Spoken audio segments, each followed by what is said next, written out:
ساقي جان دی کاغه بل دی کاغه بل دی کاغه بل دی دا پروپاګاندا آرامي شروع کړې وه او همدغه پروپاګانډې نه پس زما شیخ صاحب شهید شو دا خو یو تکنیک دی نن سبا زه به په سوشل میډیا په یو کس پسې راوالم خبرې به شروع کړم خلک به راوچت کړم د پښتونخوا د سکیورټي ادارې او د پاکستان د څلېرویشت ادارې چې کوم دی دا د ساقي جان په لاس کې دي او ساقي جان خو یا آرمی چیف دی یا چې کوم دی کور کمانډر دی او یا چرته د پښتونخوا آی جی دی یا چرته ډي پي او افسر دی لکه دا اوس تاسو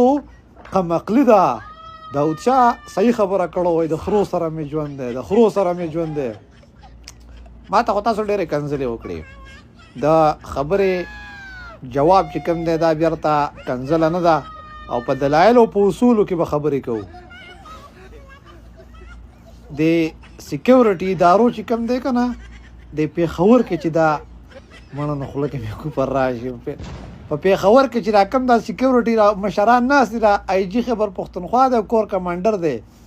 د ده نامه واله که نه د سکیورټي مشران دي اخیستی شي نامه ستاسو دومره مجال نشته چې نامه واخلئ تاسو خو اف آی آر نه یېرېږئ اف آی آر راباندې کېږي ای خدایم تباه او برباد کا د دشمن نوم نشي اخیستی او ساقي جان ښکته او ساقي جان پورته ساقي جان ښکته او ساقي جان پورته لکه د دې ساقي جان پیرکوسې نه وباسئ نه زما حفاظت زما الله کوي نه د پوجي په غڼ کې دومره زور شته او نه ستاسو په غڼ کې دومره زور شته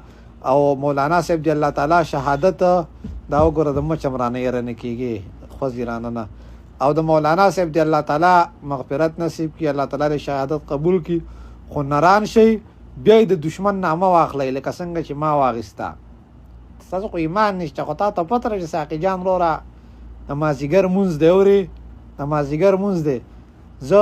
نه څه زورور سړی یم او نه دومره طاقتور سړی یم خو چې دا څه خبرې کوم دا د الله تعالی په قوت او په طاقت څه کوم دا پاور الله تعالی را کړل او زما دفاع الله تعالی را کړل چې تاسو هر څومره په ما پسې رسپو شان وغاپئ که نه